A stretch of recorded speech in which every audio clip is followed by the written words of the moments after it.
to my interview. As I said, on the one hand, we've got this Al Gore visit and journalists treating him like an oracle despite his record. And on the other hand, there's poor Marc Morano. He's the other guy touring Australia to promote a film on global warming. Climate Hustle, it's called. He co-wrote it. Climate has become a new religion, and that people who disagree would be treated as heretics.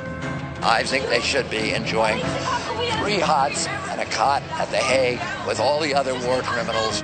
We're not dealing with a scientific issue. We haven't been dealing with a scientific issue now for 15 years. We're dealing with a determined political issue. The polar bear bears a disproportionate burden of the combustion profligacy. I was being insulted by people who knew far less about these things than I did. Answer to Al Gore's Inconvenient Truth from 2006, and also his upcoming sequel. Our film, Climate Hustle, literally goes through a virtual A to Z of all the global warming claims. You'll find out about all the extreme storms that aren't happening. In other words, as CO2 has risen in the atmosphere, extreme weather has actually declined. Droughts, floods, tornadoes, hurricanes, all on climate timescales are down. And we show scientists who voted for Al Gore, who actually think Al Gore is a smart man, but they were appalled when they watched his film. We have Nobel Prize-winning scientists in this, former United Nations scientists in this, and it's a lot of fun. We go through and we pulled news media archives going back 4 decades, showing you all the fun stuff from global cooling scare of the 1970s on up to the present. And we also go through, have fun with the tipping point predictions, and we go after the most insidious part of the climate debate, the myth of the 97% consensus. Speaking of that, I mean, obviously, and I'm embarrassed to say it was an Australian academic, John Cook, that came up with that 97% and even got Barack Obama quoting it at us. If it were true that the 97% of scientists agree with dangerous man-made global warming, then you wouldn't have had a scientist, you would have had the devil's own work trying to get a scientist on your show. That's true. This was a number. So who did you get? That's right. You know, we did not get the 3%. We got. It's hard to actually put a number on it. You know, it could be more like half or more than half have been skeptical. There was a survey of the American Meteorological Society a few years back of the U.S. meteorologists, and up to 75% were skeptical of global warming.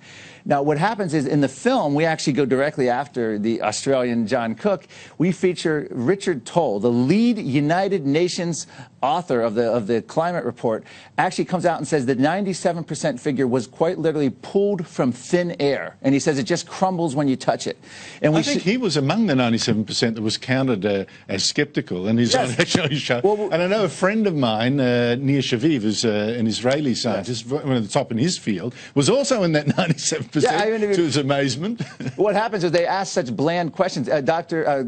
Roy Spencer, the climatologist formerly of NASA, says he was part of it. They're basically asking, can man contribute to warming, and has the Earth warmed? So you're going to sweep up a lot of the skeptics in that. But the main thing is, one of the surveys they did, 97 scientists, was actually 77 anonymous scientists. So the 97% wasn't even 97 scientists. It's a talking point is all they did. Are probably at the highest numbers ever monitored. We're up over 30,000 polar bears. You go back before they had a hunting ban on polar bears 3 to 5 decades ago, 4,000 to 5,000 bears were the estimates. Now we're over excess of 30,000. And this is just one of the things, you know, you think how, and they'll come out and say it's worse than we thought. You'll say, how is it worse than we thought? Polar bear numbers are through the roof. Sea level's not accelerating. The Arctic ice was similar temperatures and similar ice back in the 1930s up into the 40s. How is it worse than we thought now with Antarctic ice now expanding according to study? And they'll say the predictions of the future are worse. So the current data fails to alarm, so they ratchet up scary predictions of 50 to 100 years and say it's worse than we thought. That's what they're getting away with. Sorry, this is what I'm... You know, you're talking about the polar bears.